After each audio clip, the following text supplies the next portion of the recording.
friends, welcome to Magical Studies. Today we will discuss about pragmatism. Pragmatism या प्रयोजनवाद. प्रयोजनवाद को हम प्रयोगवाद भी कह सकते हैं, इसको हम व्यवहारवाद भी कहते हैं, इसको हम बहुतत्ववाद भी कहते हैं. बहुतत्ववाद या प्रयोजनवाद, इसका मतलब क्या है कि ये जो वाद है, ये जो प्रैग्मेटिज्म है, ये जो इज्म है, ये हमें क्या बताता है कि जो कोई भी सत्य है वो परिवर्तनशील है, कोई भी सत्य शाश्वत नहीं है. आज समय, टाइम और हर मानव के लिए जो सत्य है वो हमेशा निर्माण की अवस्था में रहता है और सबके लिए बदलता रहता है. इसके लिए हम ये समझ सकते हैं कि जो भी कोरोना के जितने भी एग्जाम्पल हैं उसको हम ले सकते हैं. जिनके घरों से लोग गए हैं वो उनके लिए ये बीमारी जो है वो जानलेवा बन गई है, उसको हम जानलेवा बीमारी वो मान रहे हैं. और जिनके घरों में लोग कोरोना से होकर ठीक हो गए हैं वो इसको एक नॉर्मल बीमारी मान रहे हैं. तो इस तरह से हम ये कह सकते हैं कि जो सत्य है वो सबके लिए अलग अलग है और वो एक निर्माण की अवस्था में है. प्रैग्मेटिज्म सामाजिक जो स्किल्स है, जो सामाजिक कौशल है, उसको विकास के ऊपर बहुत ध्यान देता है. ये कहता है कि जो सामाजिक विकास है वो मानव का बहुत ज़रूरी है, ये बहुत ज़रूरी है और ये होना ही चाहिए. बाय एजुकेशन ये होना चाहिए. जो मूल्य हैं हमारे, जो मूल्य हैं वो भी निर्माण की अवस्था में ही रहते हैं. सत्य जो है वो परिवर्तनशील है, सत्य कभी भी एक नहीं है. तो इसके बाद अब हम बात करेंगे कि जो भी इसके सिद्धांत हैं, जो इसके प्रिंसिपल हैं, जो इसके एम है, उद्देश्य क्या क्या हैं, इसका टीचिंग मेथड्स मीन्स शिक्षण विधियां की हम बात करेंगे. प्लेस ऑफ स्टूडेंट और प्लेस ऑफ टीचर मीन्स उनका जो स्थान है, एक छात्र का और एक अध्यापक का स्थान क्या होता है. और उसके बाद डिसिप्लिन जो है अकॉर्डिंग टू द प्रैग्मेटिज्म कैसा होना चाहिए. इन सब चीज़ों की अगर हम बात करेंगे, सबसे पहले हम डिस्कस करेंगे कि रॉस ने क्या बताया है. रॉस ने प्रैग्मेटिज्म की जो डेफिनेशन दी है वो हम हिंदी और इंग्लिश दोनों में एक्सप्लेन करेंगे. उसके बाद जो प्रैग्मेटिज्म है उसके बारे में हम उसके जो क्रिटिसाइज कहाँ किया गया है उसके बारे में हम बात करेंगे. तो let's start with the pragmatism की जो डेफिनेशन है वो क्या कहती है. अब हम बात करते हैं कि रॉस ने अपनी डेफिनेशन में क्या बताया है प्रयोजनवाद के बारे में. According to the Ross, pragmatism is essentially a humanistic philosophy maintaining that man create his own values in course of activity, that reality is still in making and awaits its part of completion from the future. Ross के अनुसार प्रयोजनवाद एक मानवीय दर्शन है, एक ऐसा मानवीय दर्शन है जो ये मानता है कि मनुष्य क्रिया की अवधि में अपने मूल्यों का निर्माण करता है. कि जो भी हम कोई क्रिया कर रहे होते हैं, कोई भी अपना काम, अपनी एक्टिविटी जो भी हम काम करते हैं वो उसमें वो निर्माण की अवस्था में रहती है. हम अपने मूल्यों को, अपने बिलीव्स को, अपने विश्वास को, अपने जो भी थिंकिंग है उनको, विचारों को हम उसमें डेवलप कर रहे होते हैं उस टाइम पे. और यह मानता है कि वास्तविकता, जो भी वास्तविकता है, जैसे हमने अभी एग्जाम्पल लेके भी समझा कि जो भी वास्तविकता है वो हमेशा निर्माण की अवस्था में रहती है. मीन्स जो भी मेरा जो रिजल्ट होगा अगर फेवरेबल है तो वो सत्य बन जाएगा. अगर मेरा जो रिजल्ट है वो असत्य निकल जाता है, जो मैंने एक्टिविटी या जो क्रिया मैंने की है उसका रिजल्ट अगर अनफेवरेबल है तो वो मेरे लिए असत्य हो जाएगा. वो एक्सपेरिमेंट, वो क्रिया मेरे लिए कोई मायने नहीं रखती. तो इस तरह से जो भी कोई भी एक्सपेरिमेंट होता है, कोई भी क्रिया होती है, उसके अकॉर्डिंग ही हमारा जो वास्तविकता है, जो हमारा सत्य है वो हमेशा निर्माण की अवस्था में रहती है. तो रॉस ने ये डेफिनेशंस बताई. अब हम एक चीज जो मैं आपको बताना चाहती हूँ कि जो प्रैग्मेटिज्म जो है वो प्रैग्मेटिकोस वर्ड से बना है. प्रैग्मेटिकोस वर्ड से बना है और इसका मतलब होता है प्रैक्टिकेबिलिटी. प्रैक्टिकेबिलिटी मीन्स व्यवहारिकता. इसीलिए सबसे पहले जब आप अपना क्वेश्चन स्टार्ट करते हैं तो प्रैग्मेटिज्म का जो रियल मीनिंग है इन द ग्रीक, ये वर्ड जो है वो ग्रीक से, मतलब यूनानी भाषा से लिया गया है और उसका मतलब होता है प्रैक्टिकलिटी, मतलब व्यवहारवाद. इसको व्यवहारवाद क्यों कहते हैं? क्योंकि प्रैग्मेटिज्म जो है ये व्यवहारवाद को बताता है. हर चीज को जो प्रैक्टिकल है वही हमारे लिए इंपॉर्टेंट है, वही सत्य है, इस चीज के ऊपर फोकस करता है. अब हम बात करते हैं कि जो प्रिंसिपल है या जो उसके सिद्धांत है वो क्या कहते हैं. अब हम बात करते हैं कि जो प्रिंसिपल्स हैं, जो इसके सिद्धांत हैं वो क्या कहते हैं. प्रैग्मेटिज्म के हिसाब से क्या क्या इसके सिद्धांत हैं. प्रैग्मेटिज्म ये कहता है कि जो सत्य की प्रकृति है वो परिवर्तनशील है.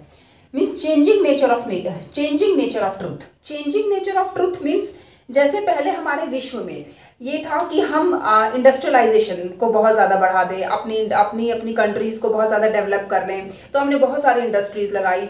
अब उसका क्या परिणाम हुआ कि उससे जो है ग्लोबल वार्मिंग इतनी ज़्यादा बढ़ गई कि अब हमें अब का सत्य क्या है कि अब हमें उस ग्लोबल वार्मिंग को कम करने के लिए इंडस्ट्रियलाइजेशन जो है वो इस तरह से करनी है ताकि जो हमारा जो ग्लोबल जो गैसेज जो निकल रही हैं, ग्लोबल वार्मिंग की जो गैसेज हैं लाइक कार्बन डाइऑक्साइड वगैरह, जो भी ये गैसेज हैं उनको हम कम कर सके। तो ये जो है वो सत्य क्या था कि पहले बढ़ावा मिल रहा था इंडस्ट्रियलाइजेशन को। तो आज का सत्य ये है कि इंडस्ट्रियलाइजेशन जो है वो इतनी ज्यादा जो है वो डिमांड में नहीं है। अब एनवायरमेंट का जो है एनवायरमेंटल इशू जो है वो डिमांड में है, वो उसके ऊपर ज्यादा फोकस किया जा रहा है। तो जो सत्य है वो चेंज हो गया कि पहले जो इंडस्ट्रियलाइजेशन इंडस्ट्रीज के ऊपर ज्यादा फोकस था, अब एनवायरमेंट कि हम अपनी लाइफ को कैसे बचाएं, अपने एनवायरमेंट को कैसे बचाएं, इस चीज के ऊपर ज्यादा फोकस कर रहे हैं।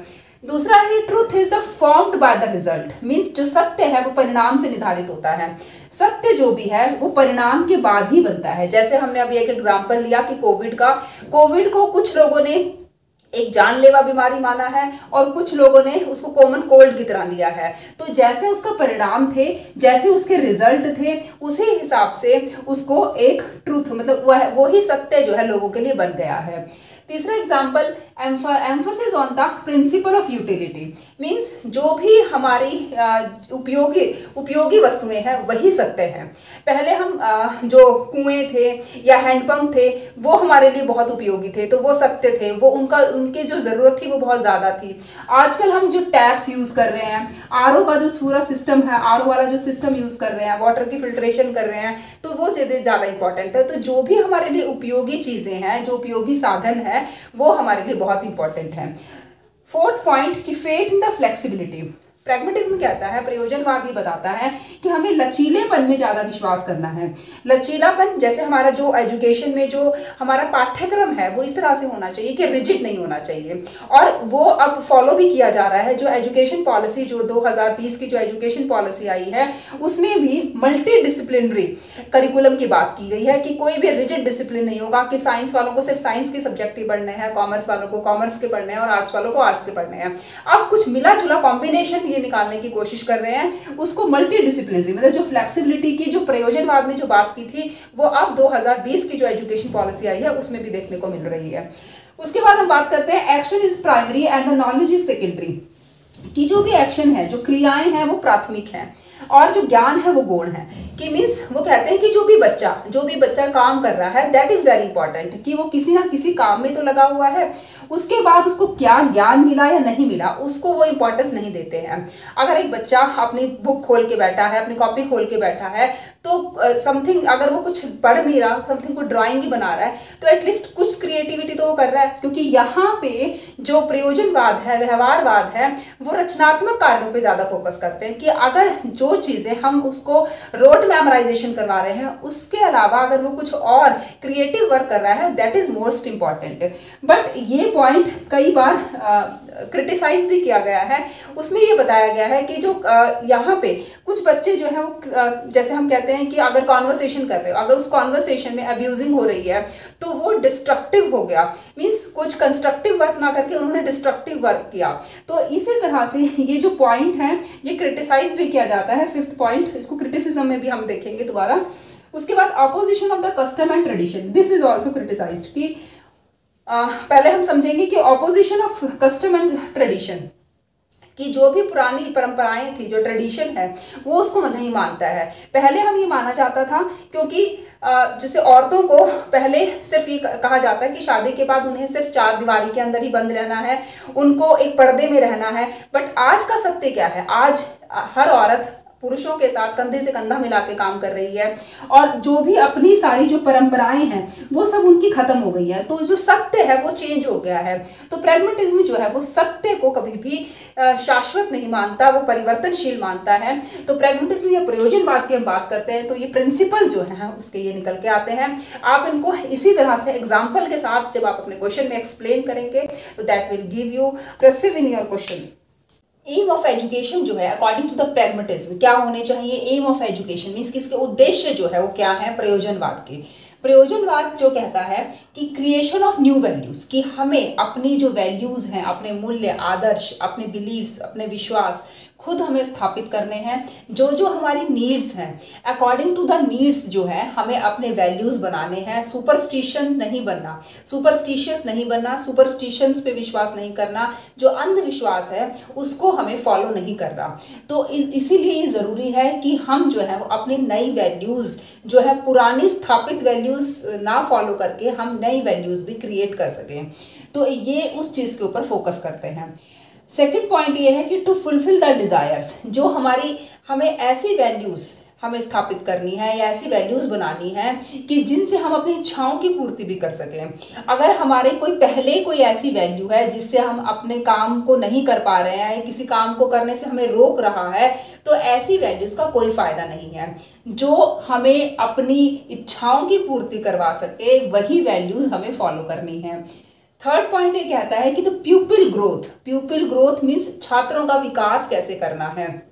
छात्रों का जो विकास है वो बहुत इंपॉर्टेंट है अकॉर्डिंग टू द प्रयोजनवाद, कि उनका जो विकास कैसे होगा जब वो किसी प्रयोग में शामिल होंगे, कोई एक्शन वर्क करेंगे, कोई एक्सपेरिमेंट करेंगे, तो उस तब ये जो है इनका ग्रोथ होगा। अब इनका जो ग्रोथ है वो ये कहते हैं, प्रयोजनवाद जो मानते हैं, प्रयोजनवाद किस किस ने माना है? प्रयोजनवाद को मानने वालों का जॉन डीवे ने माना है प्रयोजनवाद को, शिलर ने माना है, शिलर ने,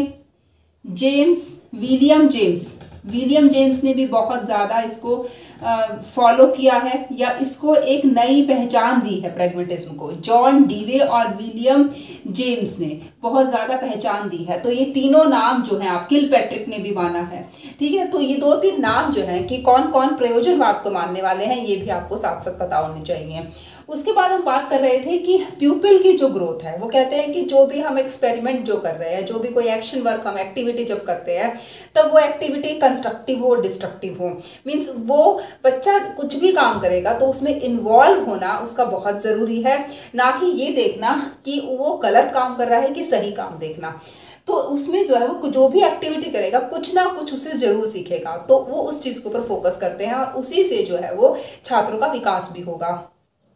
फोर्थ पॉइंट ये कहता है डेवलपमेंट ऑफ सोशल स्किल्स, कि डेवलपमेंट, हम जो ह्यूमन बीइंग है वो एक सामाजिक प्राणी है, सोसाइटी में रहते हैं, सोसाइटी ही हमारी नीड्स को पूरा करती है, और सोसाइटी में रहते हुए अगर हमें सामाजिक कुशलता नहीं आती तो हम जो है अपनी नीड्स को पूरा नहीं कर पाएंगे, अपनी ज़रूरतों को पूरा नहीं कर पाएंगे।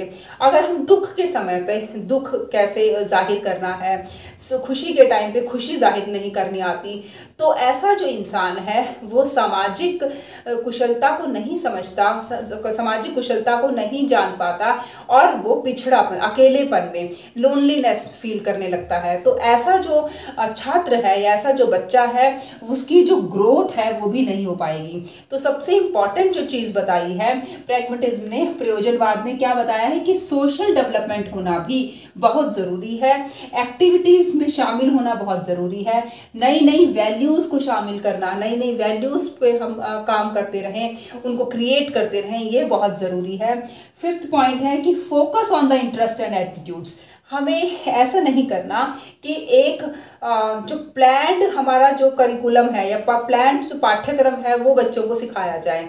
उनका जो इंटरेस्ट है, उनकी जो रुचियां हैं, उनकी जो प्रवृत्तियां हैं, उनका इंटरेस्ट, उनका एटीट्यूड, उनकी स्किल्स किस तरफ हैं, उसको ध्यान में रख कर अगर हम पाठ्यक्रम को तैयार करते हैं या उनको चूज करने के लिए फ्लेक्सिबल बना देते हैं, तो ये बहुत ज़रूरी है अकॉर्डिंग टू द प्रयोगवाद। सिक्स्थ पॉइंट कहता है कि cultivation of a dynamic and the flexible mind, कि हम किस तरह से, अब छात्रों का जो विकास है वो बहुत ज़रूरी है। तो छात्रों का जो विकास कब होगा, जब उनका जो माइंड है, उनका मस्तिष्क जो है वो लचीला होगा, फ्लेक्सिबल होगा, हर सिचुएशन में सामंजस्य बिठा सकता है, हर सिचुएशन में एडजस्ट कर सकता है। ऐसे ही बच्चे जो होंगे वो डायनामिक, मतलब जो हर सिचुएशन में, हर टाइम पे, हर जगह में अपने चेंजेस ला सकते हैं और चेंजेस को अडॉप्ट कर सकते हैं, उनमें सामंजस्य बिठा सकते हैं। ऐसे ऐसा जो माइंड होगा हमें वो स्टूडेंट्स के अंदर, वो छात्रों के अंदर कल्टीवेट करना है। तो इससे जो है वो डेवलपमेंट जो है एक चाइल्ड की, एक बच्चे की और हमारे कंट्री की, साथ में वर्ल्ड की जो है डेवलपमेंट तभी हो सकती है जब हम फ्लेक्सिबल या डायनामिक माइंड को कल्टीवेट होने के लिए हेल्प करेंगे बच्चों में। ऐसी परिस्थितियां उत्पन्न करनी चाहिए एक अध्यापक को, ताकि उसके अंदर जो बच्चा जो है अपने आप को ढाल सके, अपने आप को एडजस्ट कर सके। तो जब आप ये सारे पॉइंट्स लिखेंगे, उनके साथ उनके एक्सप्लेनेशन भी इसी तरह से आप दे सकते हैं। अब आगे हम बात करेंगे कि उसमें जो करिकुलम जो है, प्रयोजनवाद ने कौन सा करिकुलम हमारे लिए बताया है कि एजुकेशन में कौन सा करिकुलम बच्चों को पढ़ाया जाना चाहिए। पाठ्यक्रम के बारे में प्रयोजनवादी कहता है कि जो भी चीज़ें हमारी उपयोगी हैं, जो भी चीज़ें हमें अपनी जनरल लाइफ की नीड्स को पूरा करने के लिए, अपनी ज़रूरतों को, अपनी इच्छाओं को पूरा करने के लिए जो भी हमें ज़रूरत पड़ेगी, उन सब चीज़ों को पढ़ाया जाना चाहिए। तो प्रिंसिपल ऑफ यूटिलिटी मीन्स उपयोगिता के सिद्धांत पे बहुत जोर देता है। ये कहता है कि जैसे maths, science, language, history, geography, home science for the girls, कि गर्ल्स जो जो चीज़ें जिस पर्सन के, जिस ह्यूमन बीइंग के जो चीज़ें काम में आने वाली हैं, उन चीज़ों को पढ़ाया जाना बहुत ज़रूरी है। साथ ही साथ अगर उनको प्रोफेशनल और वोकेशनल ट्रेनिंग भी चाहिए, किसी काम की सीखने की, किसी स्किल को सीखना है, तो वो भी उसको दी जानी चाहिए। उसके बाद वो सेकंड पॉइंट ये कहता है कि द प्रिंसिपल ऑफ इंटरेस्ट, कि इंटरेस्ट की बात ये करता है कि जो हमें जिस भी चीज़ में रुचि है वो हमें उसी के अकॉर्डिंग पढ़ाया जाना चाहिए। अध्यापक का ये फर्ज है, अध्यापक की ये ड्यूटी है कि वो जो है प्रिंसिपल ऑफ इंटरेस्ट के हिसाब से पढ़ाए, और उसी का इंटरेस्ट के हिसाब से, जैसे अगर कुछ बच्चे जो हैं वो ड्राइंग से सीखते हैं, तो हर चीज़ को वो थोड़ा सा ड्रॉ करके, ताकि उसकी जो कंसंट्रेशन है उन चीज़ों पे चली जा सके। उन चीज़ों को समझाने के लिए वो ड्राइंग का यूज़ कर सकते हैं, म्यूज़िक से यूज़ कर सकते हैं, कोई चीज़ आर्ट, हैंडीक्राफ्ट या कॉन्वर्सेशन एंड एक्सप्रेशन। मीन्स बच्चों को बातें करना बहुत पसंद होता है, उनके लिए इंटरेस्ट की बात होती है। तो अगर हम बातों ही बातों में, कॉन्वर्सेशन के थ्रू हम अपनी बात को भी कह पाएँ और उनके अंदर जो जिज्ञासाएं हैं उनको भी वो एक्सप्रेस करें, तो उनकी रुचियों के हिसाब से पढ़ाना जो है वो प्रयोजनवाद ने फोकस किया है उस चीज़ पे। और नेचुरलिज्म में हमने लास्ट वीडियो में नेचुरलिज्म की भी बात की थी। तो नेचुरलिज्म, रविंद्रनाथ टैगोर, ये सब भी जो है वो कॉन्वर्सेशन और एक्सप्रेशन, या कह सकते हैं कि प्रिंसिपल ऑफ इंटरेस्ट के बारे में बात करते हैं। थर्ड प्रिंसिपल है इसका principle of integration. Principle of integration या एकीकरण का जो सिद्धांत है वो क्या कहता है कि जो भी हमारी एजुकेशन है वो एकीकृत होनी चाहिए। मीन्स जो नॉलेज है वो कंप्लीट फॉर्म में, मीन्स इंटीग्रेटेड फॉर्म में ही होनी चाहिए, तभी उसको कंप्लीट नॉलेज माना जाता है। एजुकेशन शुड भी इंटीग्रेटेड होनी चाहिए। जैसे हम वाटर है, वाटर को हम एक किसी भी तिनके से बांट नहीं सकते। जैसे अगर हम पानी लेते हैं तो उसमें अगर हम कोई चीज़ को रख दिया तो ऐसे नहीं है कि वो पानी आधा आधा हो गया, ऐसा नहीं होता। इसी तरह से नॉलेज भी जो है वो एक दूसरे से जुड़ी हुई है, तो उसको इंटीग्रेटेड फॉर्म में पढ़ाना चाहिए। अगर कुछ सब्जेक्ट जो है आपने देखे होंगे कि साइंस और एसएसटी से, ज्योग्राफी से बहुत सारे क्वेश्चंस या बहुत सारे टॉपिक्स जो है वो रिलेट करते हैं। हमें मैथ्स की भी कुछ टॉपिक्स जो होती हैं वो साइंस से रिलेट करते हैं, साइंस के कुछ टॉपिक्स मैथ्स से रिलेट कर रहे हैं। तो हर चीज़ इंटीग्रेटेड है, पूरी एजुकेशन जो है वो इंटीग्रेटेड फॉर्म में होती है। तो नॉलेज को इंटीग्रेशन की फॉर्म में ही देना चाहिए, कुछ सेपरेट कुछ करके नहीं देना चाहिए। तो ये तीनों जो principle of utility, principle of interest and principle of integration, ये तीनों जो है वो प्रयोजनवाद ने बताया है कि इसी के अकॉर्डिंग जो है हमारा पाठ्यक्रम होना चाहिए। Now I will talk about the methods of teaching, means शिक्षण विधियां जो हैं वो क्या हैं अकॉर्डिंग टू द प्रयोजनवाद। प्रयोजनवाद ने शिक्षण विधियों के बारे में क्या बताया है। प्रयोजनवाद जो मेन फोकस करता है वो है प्रोजेक्ट मेथड के ऊपर। प्रोजेक्ट मेथड के जो डिफरेंट स्टेप्स हैं वो हमें नेक्स्ट वीडियो में आपके साथ डिस्कस करूंगी। अगर आपको वीडियो पसंद आती है तो प्लीज़ आप लिख के भेजिए कि आप प्रोजेक्ट मेथड को डिस्कस कीजिए।